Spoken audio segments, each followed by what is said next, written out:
The Red Swan. 3 brothers were left destitute at an early age by the death of their parents. The eldest was not yet able to provide fully for their support, but he did all that he could in hunting, and with this aid and the stock of provisions already laid by in the lodge, they managed to keep along. They had no neighbors to lend them a helping hand, for the father had withdrawn many years before from the body of the tribe and had lived ever since in a solitary place. The lads had no idea that there was a human being near them. They did not even know who their parents had been, for at the time of their death, the eldest was too young to remember it. Forlorn as they were, they nevertheless kept a good heart, made use of every chance, and in course of time acquired a knowledge of hunting and the pursuit of game. The eldest became expert in the craft of the forest, and he was very successful in procuring food. He was noted for his skill in killing buffalo, elk, and moose, and he instructed his brothers so that each should become a master over a particular animal which was assigned to him. After they had become able to hunt and to take care of themselves, the elder proposed to leave them and to go in search of the world, promising to return and bring them wives as soon as he could procure them. In this intention he was overruled by his brothers, who said that they could not part with him. GQus II was loud in disapproval of the scheme, saying, "What will you do with those you propose to get? We have lived so long by ourselves, we can still do without them." This counsel prevailed, and for a time the 3 brothers continued together. One day they each agreed to kill a male of that kind of animal which each was most expert in hunting, for the purpose of making quivers from the skins. When these quivers were prepared, they were straightway filled with arrows, for the brothers all had a presentiment that something was about to happen which called upon them to be ready. Soon after they hunted on a wager to see who should come in first with game. This one was to have the privilege of acting as entertainer to the others, but they were to shoot no other beast or bird than such as each was in the habit of killing. They set out on different paths. Maidwa, the youngest, had not gone far before he saw a bear, an animal he was not to kill, according to the agreement. He, however, followed him closely, and driving an arrow through and through him, brought him to the ground. Then Maidwa commenced skinning him, when suddenly something red tinged the air all around him. He rubbed his eyes, thinking he was perhaps deceived, but rub as hard as he would, the red hue still crimsoned the air, and tinged with its delicate splendor every object that he looked on, the tree-tops, the river that flowed, and the deer that glided away along the edge of the forest. As he stood musing on this fairy spectacle, a strange noise came to his ear from a distance. At first it seemed like a human voice. Following the sound, he reached the shore of a lake. Floating at a distance upon its waters sat a most beautiful red swan, whose plumage glittered in the sun. When it lifted up its neck, it uttered the peculiar tone he had heard. He was within long bow shot, and drawing the arrow to his ear, he took careful aim and discharged the shaft. It had no effect. The beautiful bird sat proudly on the water, still pouring forth its peculiar chant, still spreading the radiance of its plumage far and wide, and lighting up the whole world with its ruby splendors. Maidwa shot again and again, till his quiver was empty, for he longed to possess so glorious a creature. But the swan, untouched, did not even spread its wings to fly. Circling round and round, it stretched its long neck and dipped its bill into the water as if indifferent to mortal shafts. Maidwa ran home, and bringing all the arrows in the lodge, shot them away. He then stood with his bow dropped at his side, lost in wonder, gazing at the beautiful bird. While standing thus, with a heart beating more and more eagerly every moment for the possession of this fair swan, Maidwa remembered the saying of his elder brother, that in their dead father's medicine sack were 3 magic arrows, but his brother had not told Maidwa that their father on his deathbed had especially bequeathed the arrows to his youngest son Maidwa, from whom they had been wrongfully kept. The thought of the magic arrows put heart in Maidwa, and he hastened with all speed to procure them. At any other time he would have shrunk from opening his father's medicine sack, but something prompted him to believe that there was no wrong in it now, and snatching the arrows forth he ran back, not staying to restore the other contents to the sack, but leaving them scattered here and there about the lodge. He feared that the swan must by this time have taken wing, but as he emerged from the wood, he found to his great delight the air as rosy as ever, and there sat the glorious red swan in her own serene and beautiful way. With trembling hand he shot the first of his magic shafts. It grazed a wing. The second came closer, and cut away a few of the bright red feathers, which fluttered and fell like flakes of fire in the water. The third, which he carefully aimed and drew home upon the string with all his force, made the lucky hit, and passed through the neck of the bird a little above the breast. "She is mine!" cried Maidwa, but to his great surprise, instead of drooping its neck and drifting to the shore, the red swan flapped its wings, rose slowly, and flew off with a majestic motion toward the falling sun.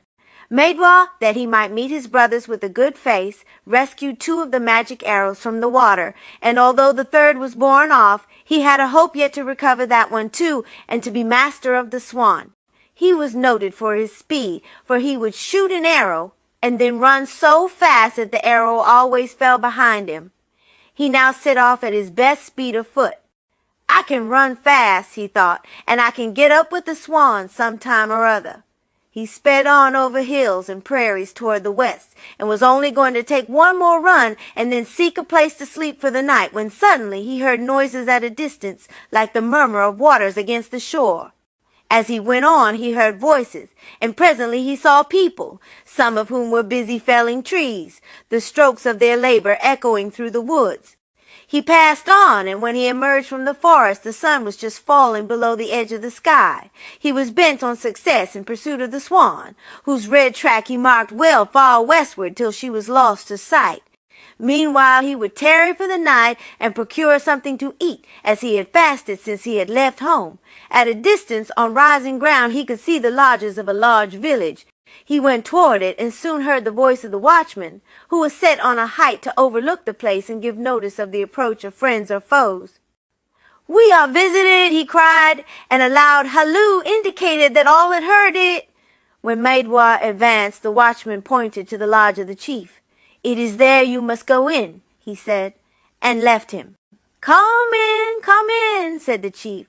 "Take a seat there," pointing to the side of the lodge where his daughter sat.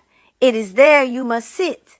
They gave him something to eat, and very few questions were put to him, because he was a stranger. It was only when he spoke that the others answered. "Daughter," said the chief, as soon as the night had set in, "take out son-in-law's moccasins and see if they be torn. If so, mend them for him, and bring in his bundle." Maidwa thought it strange that he should be so warmly received, and instantly married against his own wishes, although he could not help noticing that the chief's daughter was pretty. It was some time before she would take the moccasins which he had laid off. It displeased him to see her loath to do so, and when at last she did reach them, he snatched them from her hand and hung them up himself. He lay down and thought of the swan, and made up his mind to be off with the dawn. He wakened early, and finding the chief's daughter looking forth at the door, he spoke to her, but she gave no answer. He touched her lightly. "What do you want?" she said, and turned her face away from him.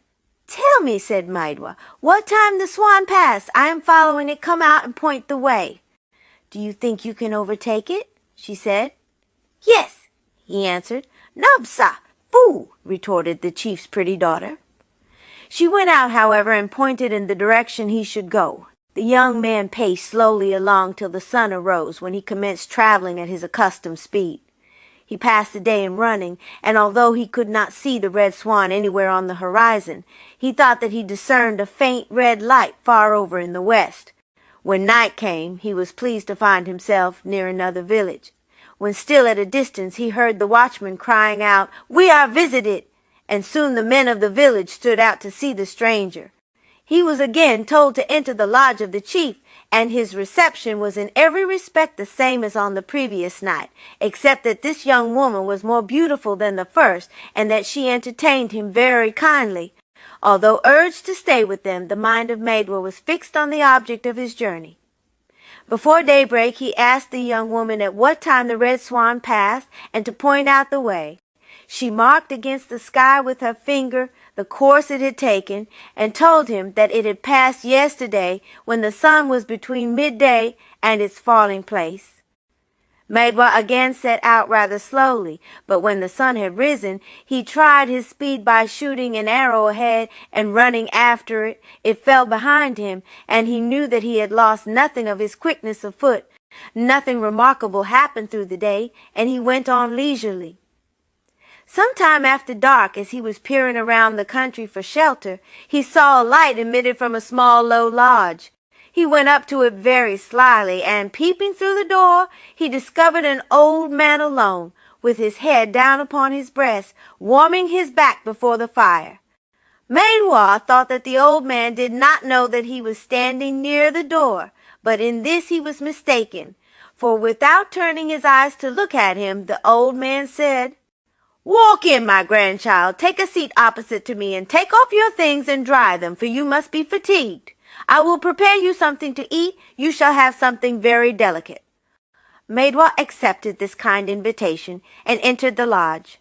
The old man then remarked, as if in mere course of conversation, "My kettle with water stands near the fire." Immediately a small earthen pot with legs appeared by the fire. He then took 1 grain of corn, also 1 of whortleberry, and put them in the pot. Maidwa was very hungry, and seeing the limited scale of the old man's housekeeping, he thought his chance for a supper was slight. The old man had promised him something very delicate, and he seemed likely to keep his word. But Maidwa looked on silently, and did not change his face any more than if the greatest banquet that was ever spread had been going forward. The pot soon boiled, whereupon the old man said in a very quiet way, "The pot will stand at a distance from the fire." The pot removed itself, and the old man added to Maidwa, "My grandchild, feed yourself," handing him at the same time a dish and ladle of the same ware as the pot itself. The young man, whose hunger was very great, helped himself to all that was in the pot. He felt ashamed to think that he had done so, but before he could speak, the old man said, "Eat, my grandchild, eat, eat." And soon after he again said, "Help yourself from the pot." Maidwa was surprised on dipping in his ladle to see that the pot was full, and although he emptied it a second time, it was still again filled and refilled till his hunger was entirely satisfied. The old man then observed, without raising his voice, "The pot will return to its corner," and the pot took itself off to its accustomed place in an out-of-the-way corner of the lodge. Maidwa observed that the old man was about to address him, and took an attitude which showed that he was prepared to listen. "Keep on, my grandchild," said the old man. "You will surely gain that which you seek. To tell you more I am not permitted, but go on as you have begun, and you will not be disappointed. Tomorrow you will again reach one of my fellow old men, but it is the one you will see after him who will tell you all, and the manner in which you must proceed to accomplish your journey. Often has this red swan passed, and those who have followed it have never returned, but you must be firm in your resolution, and be prepared for all that may happen." "So will it be," answered Maidwa, and they both lay down to sleep. Early in the morning, the old man ordered his magic kettle to prepare breakfast so that his guest might eat before leaving. As Maidwa passed out, the old man gave him a blessing with his parting advice. Maidwa set forth in better spirits than at any time since he had started, and night again found him in company with another old man who also had a frisky little kettle, which hurried up to the fire before it was spoken to, bustled about and set supper briskly before Maidwa, and then frisked away again without waiting for orders. This old man entertained him kindly and also carefully directed him on his way in the morning. He traveled with a light heart, as he now expected to meet the one who was to give him directions how to proceed to get the red swan. Toward nightfall, Maidwa reached the lodge of the third old man. Before coming to the door, he heard him saying, "Grandchild, come in." And going in promptly, he felt quite at home. The old man prepared him something to eat, acting as the other magicians had done, and his kettle was of the same size, and looked as if it were an own brother of the 2 others which had feasted him. except that this kettle, in coming and going about its household duties, would make a passing remark or sing a little tune for itself. The old man waited until Maidwa had fully satisfied his hunger before he addressed him. "Young man, the errand you are bound on is beset with trials and difficulties. Numbers have passed with the same purpose as that which now prompts you, but they never returned. Be careful, and if your guardian spirits are powerful, you may succeed. This red swan you are following is the daughter of a magician who has abundance of everything, but only this one child, whom he values more than the sacred arrows. In former times he wore a cap of wampum, which was attached to his scalp, but powerful Indians, warriors of a distant chief, came and told him that their chief's daughter was on the brink of the grave, and that she herself requested his wampum cap, which she was confident would save her life. 'If I can only see it,' she said, 'I will recover.' It was for this cap they had come, and after long solicitation the magician at length consented to part with it, in hope that it would restore to health the dying maiden, although when he took it off to hand it to the messengers, it left the crown of his head bare and bloody. Years have passed since, and his head has not healed. The coming of the warriors to procure the cap for the sick maiden was a cheat, and they are now constantly making sport of the unhappy scalp, dancing it about from village to village, and on every insult it receives the poor old chief to whom it belongs groans with pain. Those who hold it are too powerful for the magician, and many have sacrificed themselves to recover it for him, but without success. The red swan has enticed many a young man, as she has you, to enlist them to procure the scalp, and whoever is so fortunate as to succeed, it is understood, will receive the red swan as his reward. In the morning you will proceed on your way, and toward evening you will come to this magician's lodge. You will know it by the groans which you will hear far over the prairie as you approach. He will ask you in. You will see no one but himself. He will question you much as to your dreams and the strength of or guardian spirits. If he is satisfied with your answers, he will urge you to attempt the recovery of his scalp. He will show you the course to take, and if you feel inclined, as I see that you shall, go forward, my son, with a strong heart persevere, and I have a presentiment that you will succeed." Maidwa answered, "I will try." Betimes in the morning he set off on his journey, after having eaten from the magic kettle, which sang a sort of farewell chant on its way from the fireplace to its station in the corner. Toward evening, as he crossed a prairie, Maidwa heard groans from a distant lodge, which were only interrupted by a voice from a person whom he could not see, calling to him aloud, "Come in, come in." As the young man entered the lodge, the magician heaved a great groan from the very bottom of his chest, and Maidwa saw that the crown of his head was all bare and bloody. Sit down, he said, while I prepare you something to eat. You see how poor I am. I have to attend to all my own wants with no other servant than that poor little kettle in the corner.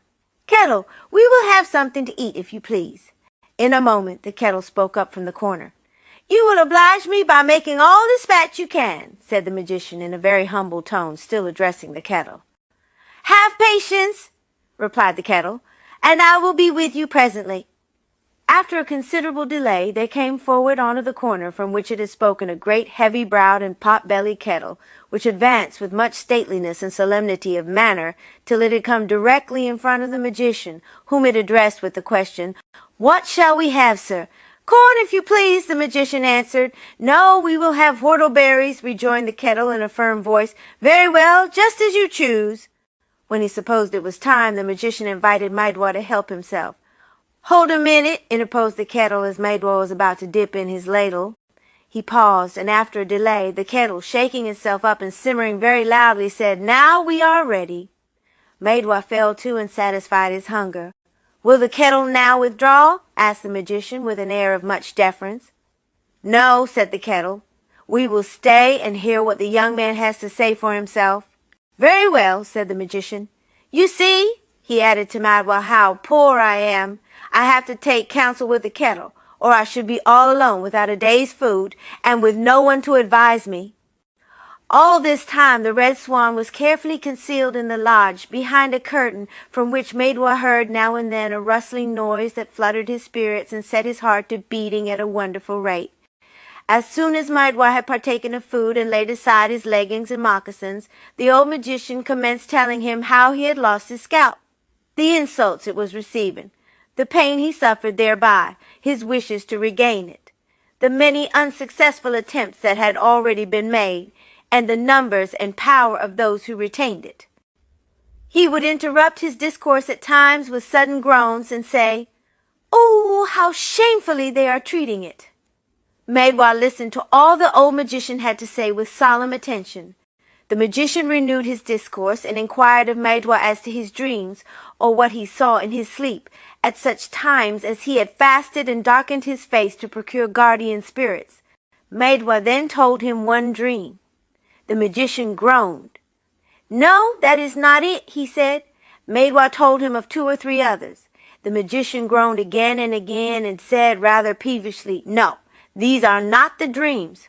"Keep cool," said the kettle. It had left the fire and was standing in the middle of the floor where a pleasant breeze was blowing through the lodge. Then it added, "Have you no more dreams of another kind?"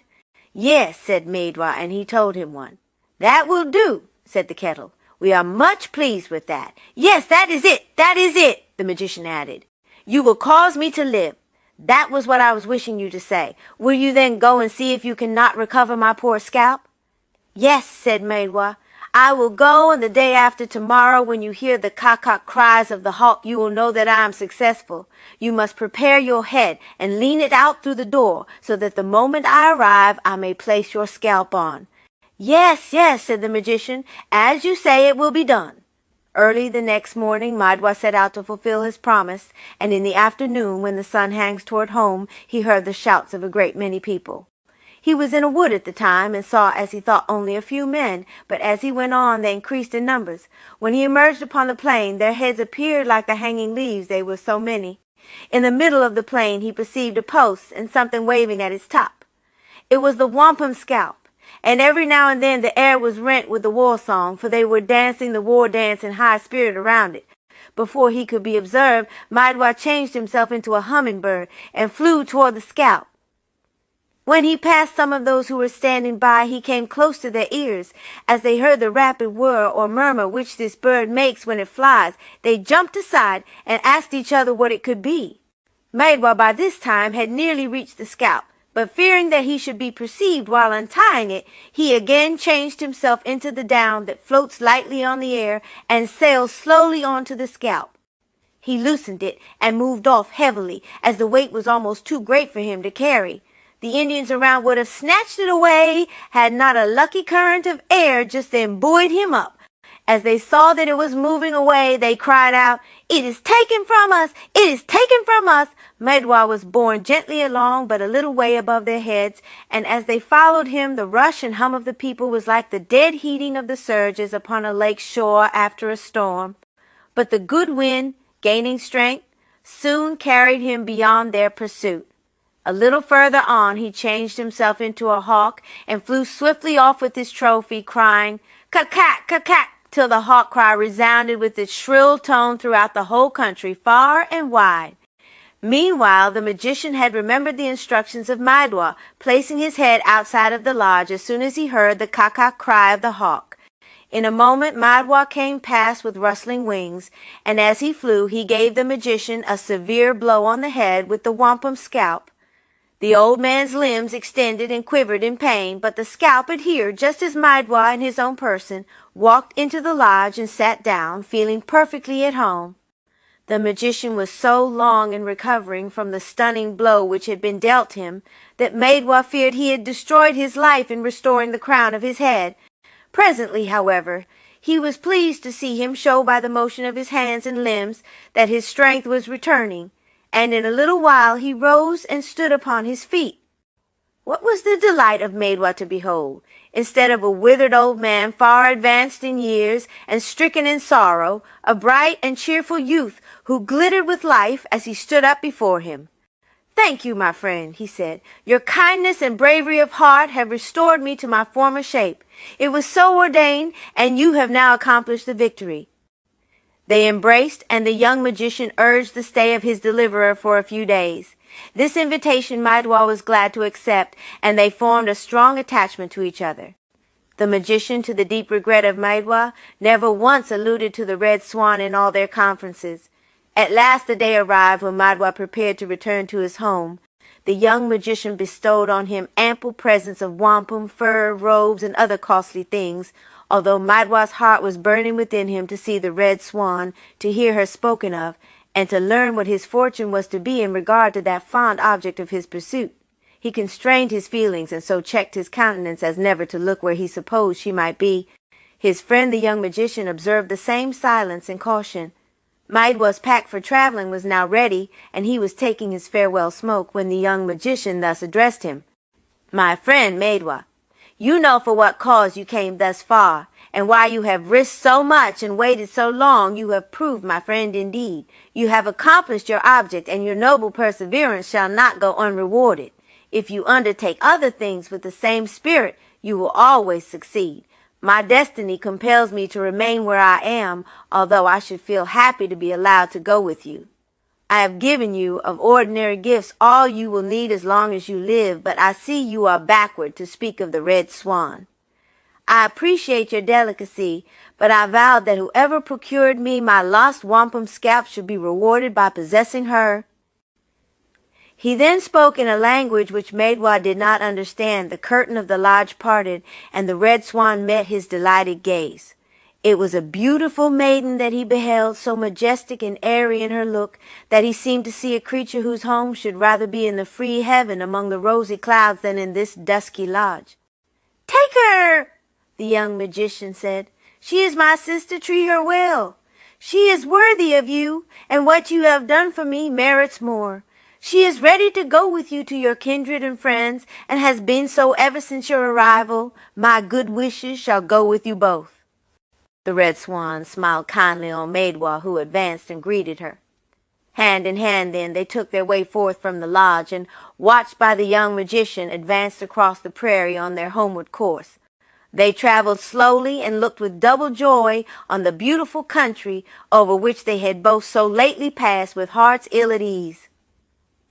After 2 or 3 days, they reached the lodge of the third old man who had entertained him with the singing kettle, but the kettle was not there.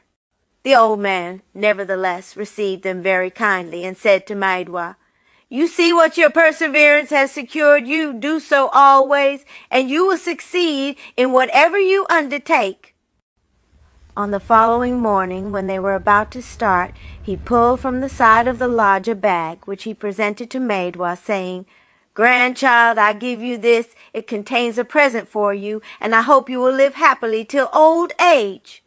Bidding him farewell, they again set forward, and they soon came to the second old man's lodge. He also gave them a present and bestowed his blessing. Nor did Maidwa see anything here of the frisky little kettle which had been so lively on his former visit. As they went on and came to the lodge of the first old man, their reception and farewell were the same. Only when Maidwa glanced to the corner, he failed to see the silent kettle, which had served him so well. The old man smiled when he discovered the direction of Maidwa's glance, but he said nothing. When, on continuing their journey, they at last approached the first town that Maidwa passed in his pursuit, the watchman gave notice as before, and Maidwa was shown into the chief's lodge. "Sit down there, son-in-law," said the chief, pointing to a place near his daughter. "And you also," he said to the red swan. The chief's daughter was engaged in coloring a girdle, and, as indifferent to these visitors, she did not even raise her head.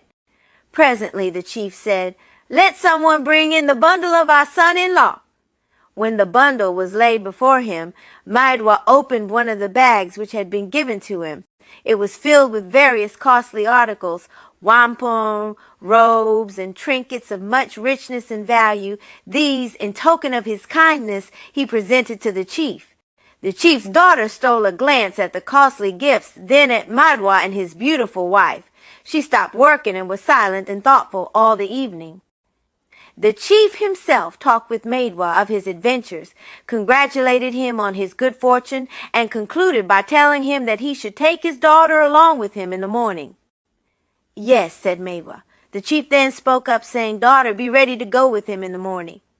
Now it happened when the chief was thus speaking that there was a foolish fellow in the lodge who had thought to have got this chief's daughter for a wife. He jumped up, looked grimly at Maidwa, and said, "Who is he that he should take her for a few presents? I will kill him." And he raised a knife which he had in his hand and gave it a mighty flourish in the air. He kept up this terrible flourish till someone came and pulled him back to his seat. He had been waiting for this and yielded quietly enough. At peep of day, amid the greetings of their new friends, Maidwa and the red swan with the chief's daughter took their leave. Toward evening they reached the other town. The watchman gave the signal, and numbers of men, women, and children stood out to see them. They were again shown into the chief's lodge, and the chief welcomed Maidwa, saying, "Son-in-law, you are welcome." And he requested Maidwa to take a seat by his daughter, and the two women did the same. After suitable refreshments for all, and while Maidwa smoked a pipe, the chief asked him to relate his adventures in the hearing of all the inmates of the lodge, and of the strangers who had gathered in at report of his singular fortunes. Maidwa gave them his whole story. When he came to those parts which related to the red swan, they turned and looked upon her in wonder and admiration, for she was very beautiful. The chief then informed Maidwa that his brothers had been to their town in search of him, but that they had gone back some time before, having given up all hopes of ever seeing him again. "But you are a man of spirit," the chief continued, "whom fortune is pleased to befriend. Take my daughter with you and treat her well, so shall we be more closely bound together. It is always the case in an assembly or gathering that someone of the number is foolish and disposed to play the clown. It happened to be so here. One of this very sort was in the lodge, and now this pretender jumped up in a passion and cried out, 'Who is this stranger? They should have her. I want her myself.' The chief bade him be quiet, and not to disturb or quarrel with one who was enjoying their hospitality. 'No, no!' he exclaimed, rushing forward as in act to strike. Maidwa sat unmoved and paid no heed to his threats. He cried the louder, 'I will have her! I will have her!' Whereupon the old chief, being now vexed past patience, took his great war-club and tapped this clownish fellow upon the head, which so far subdued him that he sat for some time quite still, when after a while he came to himself. The chief upbraided him for his folly and told him to go out and tell stories to the old women. When at last Maidwa was about to leave, he made rich presents, and invited a number of the families of the chief to go with him and visit his hunting grounds, where he promised them that they would find game in abundance. They consented, and in the morning a large company assembled and joined Maidwa, and the chief, with a party of warriors, escorted them a long distance. When ready to return, the chief made a speech and besought the blessing of the good spirit on Maidwa and his friends. The two companies parted, marching away over the prairie, each on its own course, their waving feathers glittering in the morning sun, their war drums sounding afar. After several days' travel, Maidwa and his friends came in sight of his home. The others rested within the woods while he went alone in advance to see his brothers. He entered the lodge. It was all in confusion and covered with ashes. On one side was his elder brother, sitting among the cinders with his face blackened and crying aloud. On the other side sat the younger, Indigenous, also with blackened face, his head covered with stray feathers and tufts of swan down. This one presented so curious a figure that Maidwa could not keep from laughing. He seemed to be so lost and far gone in grief that he could not notice his brother's arrival. The eldest, however, lifted up his head and recognized Maidwa, then jumped up and shook hands, kissed him, and expressed much joy at his return. Maidwa, as soon as he had received his brother's greeting, made known that he had brought each of them a wife. And now Indigenous, hearing a wife spoken of, roused from his torpor and sprang to his feet, crying loudly, "Why, did you come just now?" and at once made for the door and peeped out to see the strangers. He then commenced jumping and laughing and crying out, "Women! Women!" And that was all the reception he gave his brother. But Maidwa told them to wash themselves and put the lodge in order while he went to fetch the wives in. Indigenous scampered about and began to wash himself, but he would every now and then, with one side of his head all feathers and the other clear and shining, peep forth to look at the women again. When they came near, he said, "I will have this one." No, that one. He did not exactly know which. He would sit down for an instant and then rise and peep about and laugh. In fact, he acted like one beside himself. As soon as order was restored and all the company who had been brought in were seated, Maidwa presented one of the chief's daughters to his eldest brother, saying, "These women were given to me to dispose of in marriage. I now give one to each. I intended so from the first." Maidwa led the other daughter to Jikiwis and said, "My brother, here is a wife for you. Live happily." Jikiwis hung down his head as if he were ashamed, but he would every now and then steal a look at his wife, and also at the other women. By and by he turned toward his wife and acted as if he had been married for years. Maidwa, seeing that no preparation had been made to entertain the company, said, "Are we to have no supper?" He had no sooner spoken than forth from a corner stepped the silent kettle, which placed itself by the fire and began bubbling and boiling quite briskly.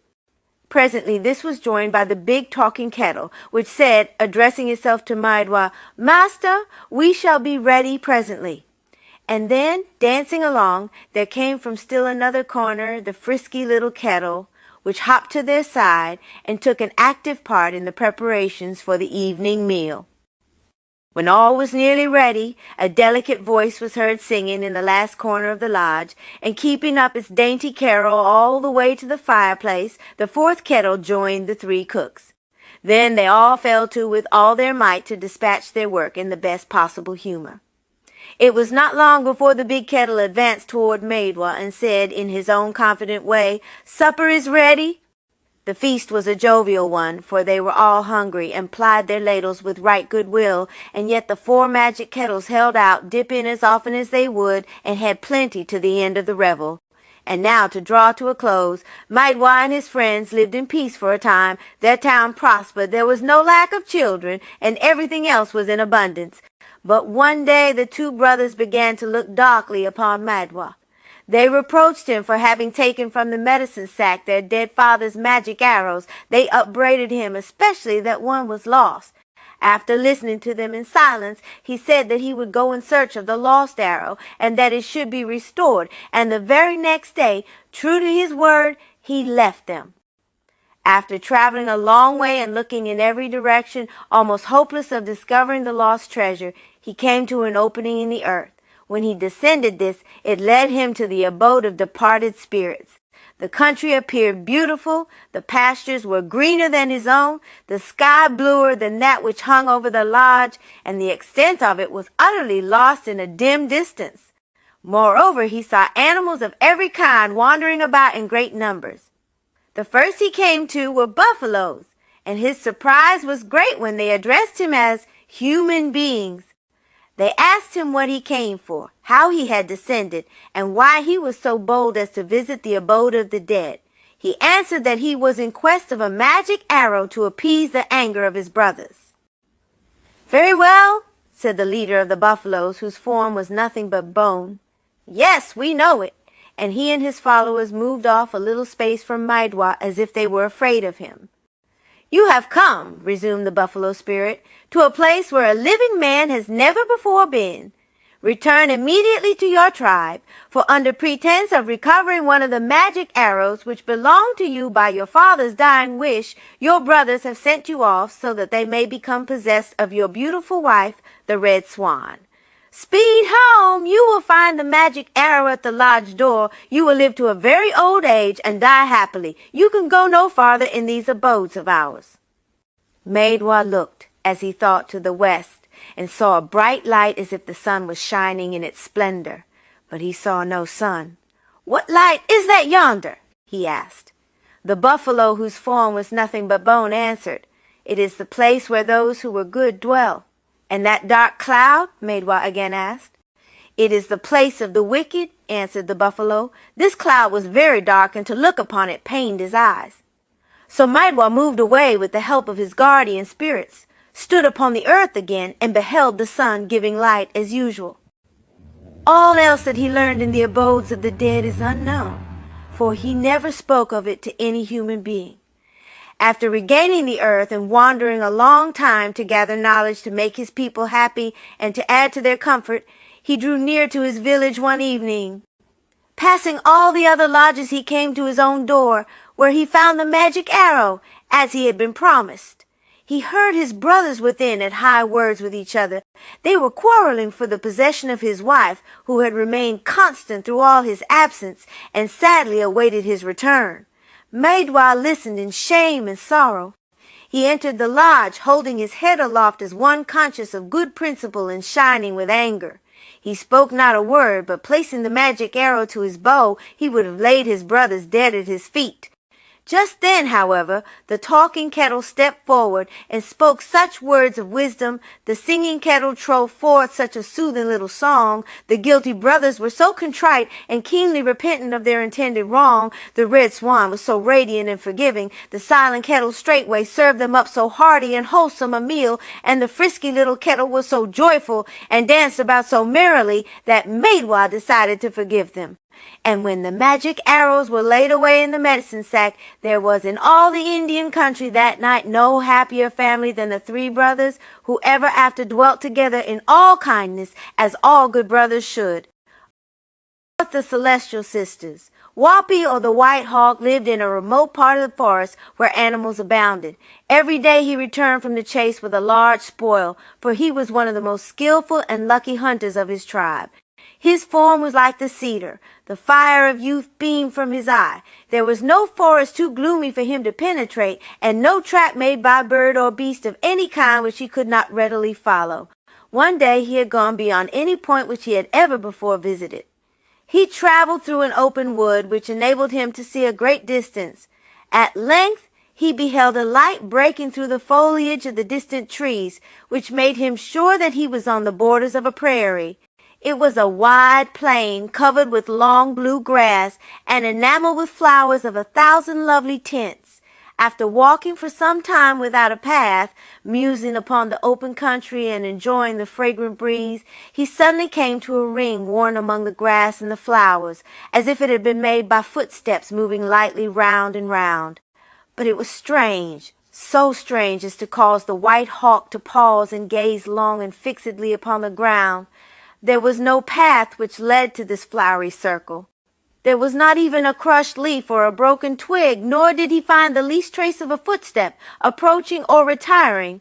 So wondering, he thought he would hide himself and lie in wait to discover, if he could, what this strange circle meant.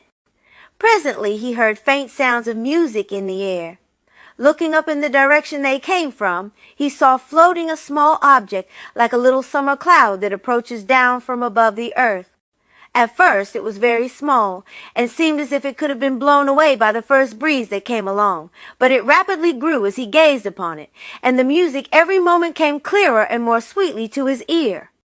As it neared the earth, it appeared as a basket, and it was filled with 12 sisters of the most lovely forms and enchanting beauty. As soon as the basket touched the ground, they leaped out and began straightway to dance around the magic ring in the most joyous manner, striking a shining ball which uttered ravishing melodies, keeping time as they danced.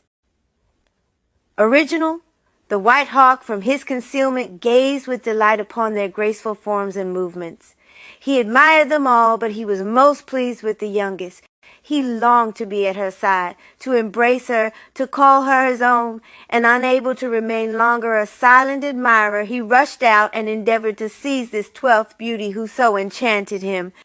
But the sisters, the moment they descried the form of a man, leaped back into the basket with the swiftness of birds and were drawn up into the sky. Lamenting his ill luck, Wapi gazed longingly upon the fairy basket as it ascended, bearing the lovely sisters from his view.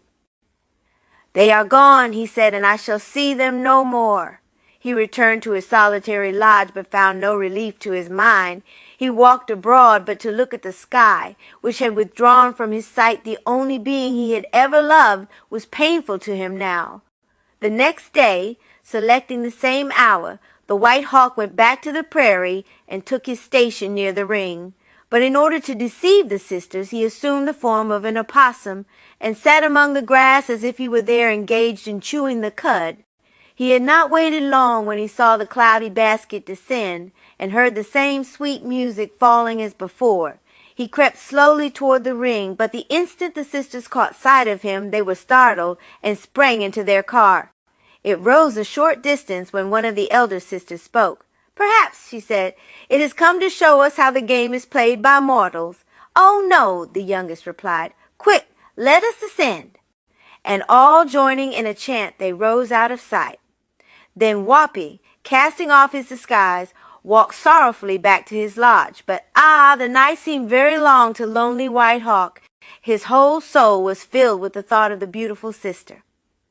Betimes the next day he returned to the haunted spot, hoping and fearing and sighing as though his very soul would leave his body in its anguish.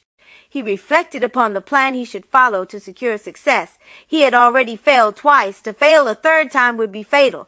By searching, he found nearby an old stump, much covered with moss, and just then in use as the residence of a number of mice who had stopped there on a pilgrimage to some relatives on the other side of the prairie. The White Hawk was so pleased with their tidy little forms that he thought he too would be a mouse, especially as they were by no means formidable to look at and would not be at all likely to create alarm. He accordingly brought the stump and set it near the ring. Then, without further notice, he became a mouse and peeped and sported and kept his sharp little eyes busy with the others, only he did not forget to keep one eye up toward the sky and one ear wide open in the same direction. It was not long before the sisters, at their customary hour, came down and resumed their sport. "But see!" cried the youngest sister, "that stump was not there before." She ran off, frightened, toward the basket. But her sisters only smiled, and gathering round the old tree stump, struck it in jest when out ran the mice, and among them Whoppy. This was sport for the sisters, and they chased and killed them all save one, which was pursued by the 12th sister, who had decided after all to join in the game. As she raised a silver stick, which she held in her hand to put an end to that too, the form of the White Hawk arose, and he clasped his prize in his arms. The other 11 sprang to their basket and were drawn up to the skies. Delighted with his success, Whoppy exerted all his skill to please his bride and win her affections. He wiped the tears from her eyes. He related his adventures in the chase. He dwelt upon the charms of life on the earth. He was constant in his attentions, keeping fondly by her side and picking out the way for her to walk as he led her gently toward his lodge. He felt his heart glow with joy as he entered it, and from that moment he was one of the happiest of men.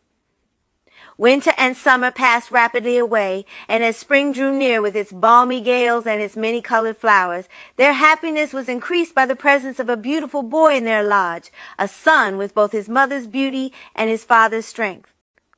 What more of earthly blessing was there for them to enjoy? Whoppy's wife, however, was a daughter of one of the stars, and as the scenes of earth began to pall upon her sight, she sighed to revisit her father. But she hid these feelings from her husband.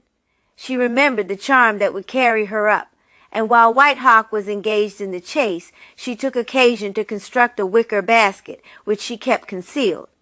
In the meantime, she collected such rarities from the earth as she thought would please her father, as well as the most dainty kinds of food. Then on a day when all was in readiness and Wild Pea absent, she went out to the charmed ring, taking with her her little son.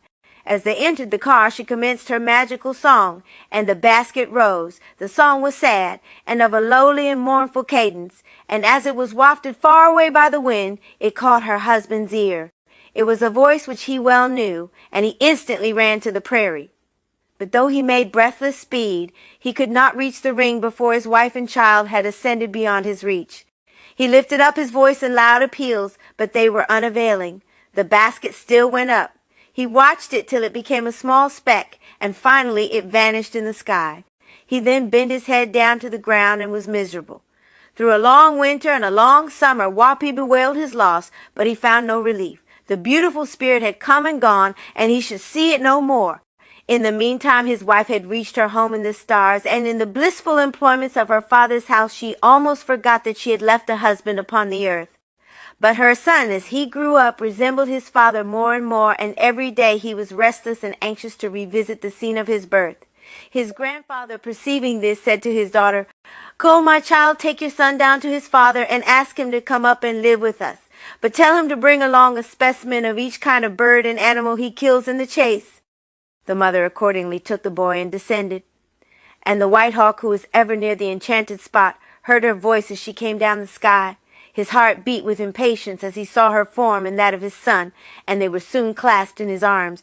He heard the message of the star, and he began to hunt with the greatest activity, that he might collect the present with all dispatch. He spent whole nights as well as days in searching for every curious and beautiful animal and bird, but he only preserved a foot, a wing, or a tail of each.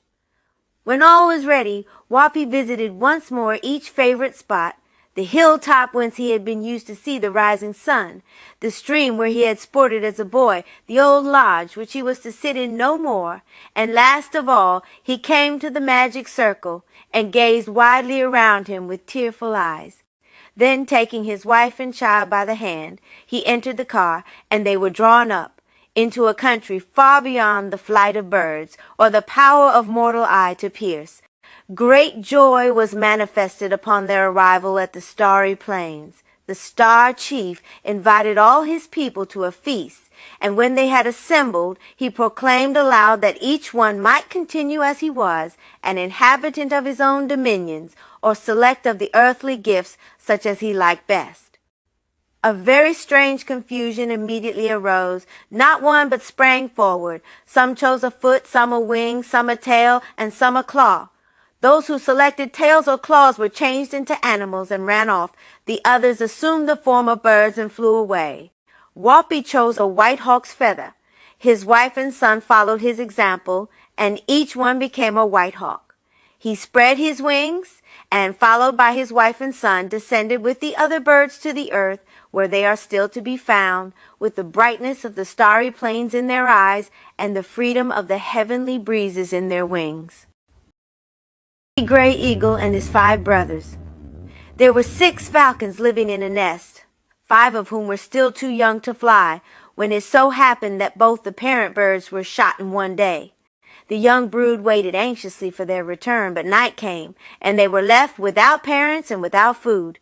Gray Eagle, the eldest, and the only one whose feathers had become stout enough to enable him to leave the nest, took his place at the head of the family and assumed the duty of stifling his brother's cries and providing the little household with food. In this he was very successful, but one day, while out on a foraging excursion, he got one of his wings broken. This was more to be regretted, as the season had arrived when they were soon to go to a southern country to pass the winter, and the children were only waiting to become a little stronger and more expert on the wing to set out on the journey. Finding that their elder brother did not return, they resolved to go in search of him. After beating up and down the country for the better part of a whole day, they last found him, sorely wounded and unable to fly, lodged in the upper branches of a sycamore tree. "Brothers," said Gray Eagle as they gathered around, questioning him about his injuries, "an accident has befallen me, but let not this prevent your going to a warmer climate. Winter is rapidly approaching, and you cannot remain here. It is better that I alone should die than for you all to suffer on my account." "No, no," they replied with one voice. "We will not forsake you. We will share your sufferings. We will abandon our journey and take care of you as you did of us before we were able to take care of ourselves. If the chill climate kills you, it shall kill us. Do you think we can so soon forget your brotherly care, which has equaled a father's and even a mother's kindness? Whether you live or die, we will live or die with you." They sought out a hollow tree to winter in, and contrived to carry their wounded nestmate thither, and before the rigor of the season had set in, they had, by diligence and economy, stored up food enough to carry them through the winter months. To make the provisions they had laid in last the better, it was agreed among them that 2 of their number should go south, leaving the other 3 to watch over, feed, and protect their wounded brother. So the travelers set forth, sorry to leave home, but resolved that the first promise of spring should bring them back again, and the 3 who remained, mounting to the very peak of the tree, and bearing Gray Eagle in their arms, watched them as they vanished away southward, till their forms blended with the air and were wholly lost to sight. Then Gray Eagle was propped up in a snug fork with cushions of dry moss, and the household was set in order. The oldest of the 5 younger brothers took upon himself the charge of nursing Gray Eagle, preparing his food, bringing him water, and changing his pillows when he grew tired of one position. He also looked to it that the house itself was kept in a tidy condition, and that the pantry was supplied with food. To the next brother was assigned the duty of physician, and he was to prescribe such herbs and other medicines as the health of Gray Eagle seemed to require. As the doctor brother had no other invalid on his visiting list, he devoted the time not given to the cure of his patient to the killing of game wherewith to stock the housekeeper's larder, so that whatever he did, he was always busy in the line of professional duty, killing or curing. On his hunting excursions, Dr. Falcon carried with him his youngest brother, who, being a foolish young fellow and inexperienced in the ways of the world, it was not thought safe to trust alone. In due time, what with good nursing, good feeding, and good air, Gray Eagle recovered from his wound, and he then repaid the kindness of his brothers by giving them such advice and instruction in the art of hunting as his age and experience qualified him to impart. As spring advanced, they began to look about for the means of replenishing their storehouse, whose supplies were running low, and they were all quite successful in their quest except the youngest, whose name was Peepee, or the pigeon hawk. He had of late begun to set up for himself, but being small and foolish and feather-headed, flying hither and yonder without any set purpose, it so happened that Peepee always came home, so to phrase it, with an empty game bag and his pinions terribly rumpled. At last Gray Eagle spoke to him and demanded the cause of his ill luck. "It is not my smallness or weakness of body," Peepee answered, "that prevents my bringing home provender as well as my brothers.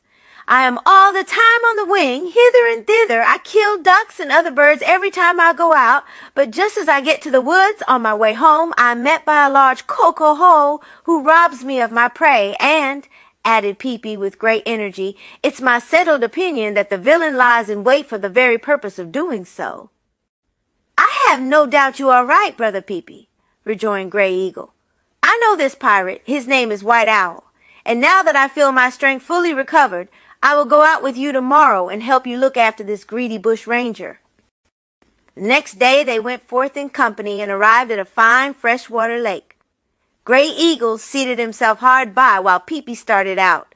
The latter soon pounced upon a duck. "Well done," thought his brother, who saw his success, but just as little Peepee was getting to land with his prize, up sailed a large white owl from a tree where he too had been watching, and laid claim to it. He was on the point of wresting it from Peepee when Gray Eagle, calling out to the intruder to stop, rushed up, fixed his talons in both sides of the owl, and without further introduction or ceremony flew away with him. The little pigeon hawk followed closely, with the duck under his wing, rejoiced and happy to think that he had something to carry home at last. He was naturally much vexed with the owl, and had no sooner delivered over the duck to the housekeeper than he flew in the owl's face, and venting an abundance of reproaches, would have torn the very eyes out of the white owl's head in his passion. "Softly, Peepee," said the Gray Eagle, stepping in between them. "Don't be in such a huff, my little brother, or show so revengeful a temper. Do you not know that we are to forgive our enemies? White Owl, you may go, but let this be a lesson to you, not to play the tyrant over those who may chance to be weaker than yourself." So, after adding to this much more good advice and telling him what kind of herbs would cure his wounds, Gray Eagle dismissed White Owl, and the brothers sat down to supper. The next day betimes, before the household had fairly rubbed the cobwebs out of the corners of their eyes, there came a knock at the front door, which was a dry branch that lay down before the hollow of the tree in which they lodged, and being called to come in, who should make their appearance but the two nestmates, who had just returned from the south, where they had been wintering. There was great rejoicing over their return, and now that they were all happily reunited, each one soon chose a mate, and began to keep house in the woods for himself. Spring had now revisited the north. The cold winds had all blown themselves away. The ice had melted. The streams were open and smiled as they looked at the blue sky once more, and the forests, far and wide in their green mantle, echoed every cheerful sound.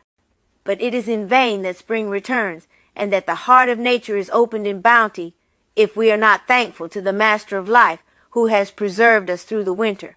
Nor does that man answer the end for which he was made who does not show a kind and charitable feeling to all who are in want or sickness. The love and harmony of Gray Eagle and his brothers continued. They never forgot each other, every week on the fourth afternoon of the week, for that was the time when they had found their wounded elder brother.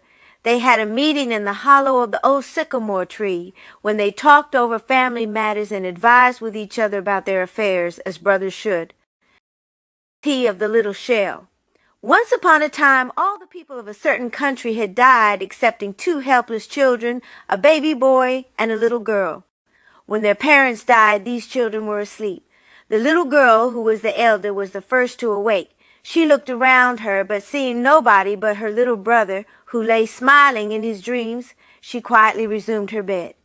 At the end of 10 days, her brother moved, without opening his eyes. At the end of 10 days more, he changed his position, lying on the other side, and in this way he kept on sleeping for a long time, and pleasant, too, must have been his dreams, for his little sister never looked at him that he was not quite a little heaven of smiles and flashing lights, which beamed about his head and filled the lodge with a strange splendor. The girl soon grew to be a woman, but the boy increased in stature very slowly. It was a long time before he could even creep, and he was well advanced in years before he could stand alone.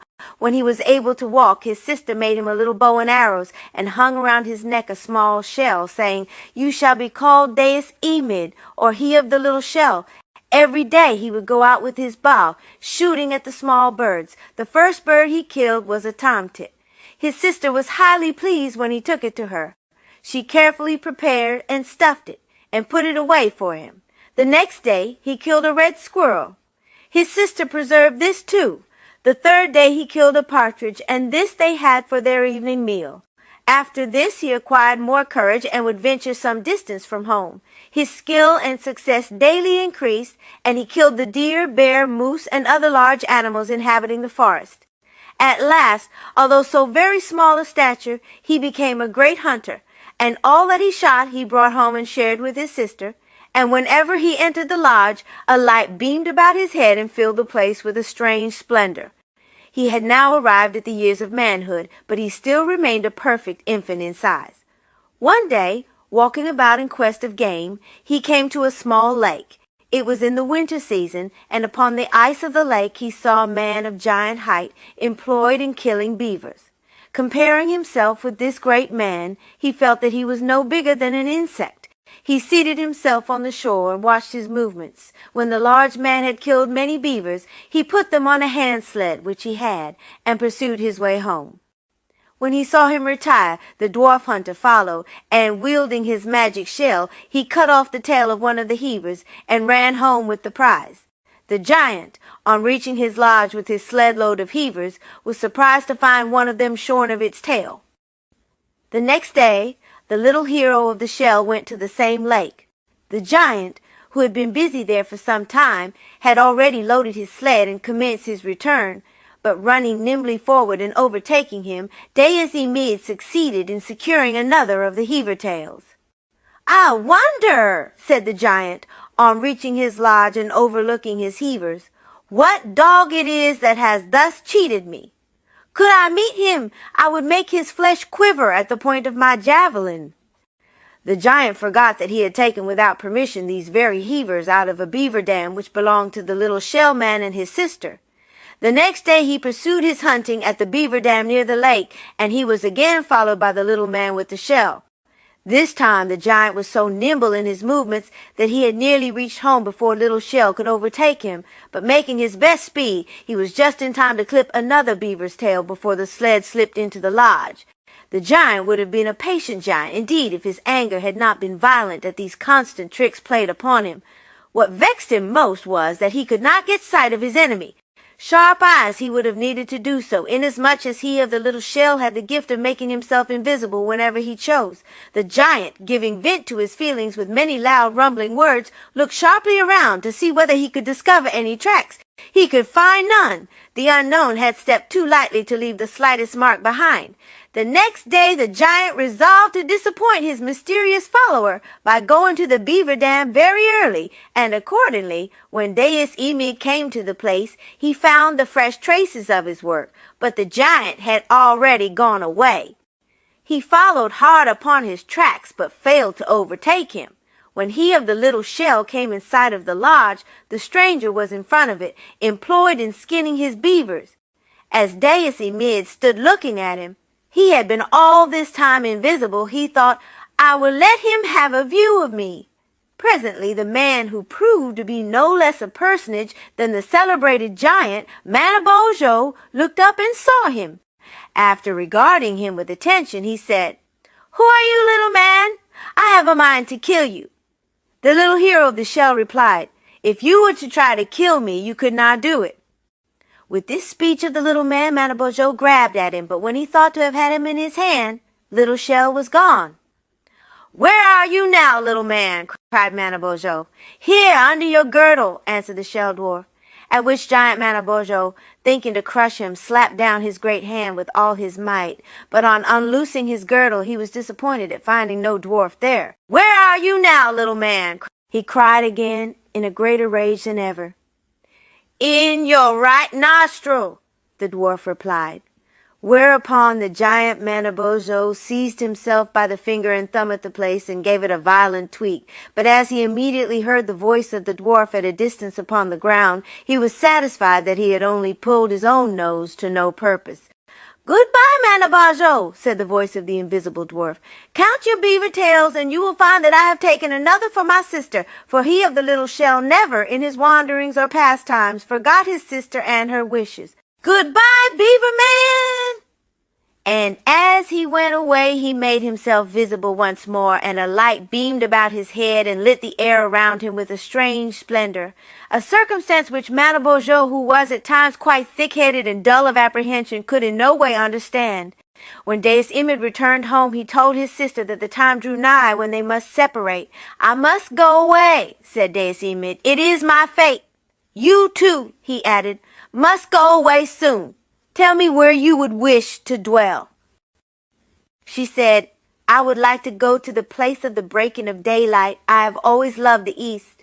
The earliest glimpses of light are from that quarter, and it is to my mind the most beautiful part of the heavens. After I get there, my brother, whenever you see the clouds in that direction of various colors, you may think that your sister is painting her face. And I, said he, my sister, shall live on the mountains and rocks. There I can see you at the earliest hour. There the streams of water run clear, the air is pure, and the golden lights will shine ever around my head. I shall ever be called Puck-in-a-Nay, or the little wild man of the mountains. But, he resumed, before we part forever, I must go and try to find what Manitoes rule the earth, and see which of them will be friendly to us. He left his sister and traveled over the surface of the globe, and then went far down into the earth. He had been treated well wherever he went, but at last he came to a giant Manito who had a large kettle which was forever boiling. The giant, who was a first cousin to Manabozho and had already heard of the tricks which Dais Imid had played upon his kinsman, regarded him with a stern look, and catching him up in his hand, threw him unceremoniously into the kettle. It was evidently the giant's intention to drown Dais Imid. In this he was unsuccessful, for by means of his magic shell, little Dais, in less than a second's time, haled the water to the bottom, leaped from the kettle, and ran away unharmed. He returned to his sister and related his rovings and adventures. He finished his story by addressing her thus. My sister, there is a Manito at each of the four corners of the earth. There is also one above them, far in the sky, a great being who assigns to you and to me and to all of us where we must go. And last, he continued, there is another and wicked one who lives deep down in the earth. It will be our lot to escape out of his reach. We must now separate. When the winds blow from the four corners of the earth, you must then go. They will carry you to the place you wish. I go to the rocks and mountains where my kindred will ever delight to dwell. Dais Imid then took his haul stick and commenced running up a high mountain. A bright light shone about his head all the way, and he kept singing as he went, Blow, winds, blow! My sister lingers, for her dwelling in the sky, where the mom with rosy fingers shall her cheeks with vermeil dye. There my earliest views directed shall from her their color take, and her smiles through clouds reflected guide me on by wood or lake. while I range the highest mountains, sport in valleys green and low, or beside our Indian fountains, raise my tiny hip hallow. His voice rose faintly and more faint, and at last the maiden was alone. But presently the winds blew, and, as Dais Amid had predicted, his sister was borne by them to the eastern sky, where she has ever since lived, and her name is now the Morning Star.